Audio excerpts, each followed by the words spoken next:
Hey, it's Rob Rye with Control Techniques, here again with another DFS maintenance video. Today we're going to talk about changing the filter media on the NEMA 3R. Before we get started, a quick word on safety.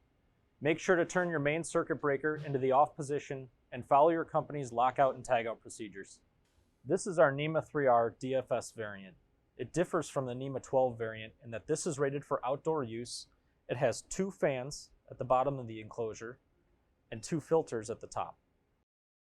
The NEMA 3R unit was designed so that the filters could be maintained without having to open the door.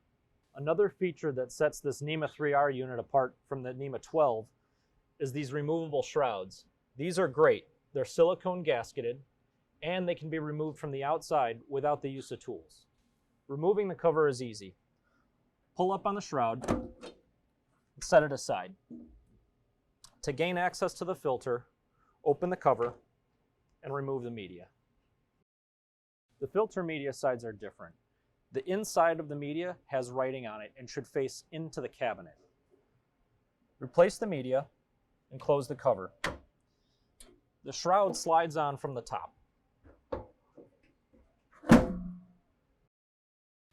Your DFS unit may have 1 or 2 fans as well as 1 or 2 filters. To order replacement filters, contact customer service and provide them with the wiring diagram number listed on the nameplate. Environments vary. Inspect your filters periodically and replace as necessary to prevent overheating due to restricted airflow.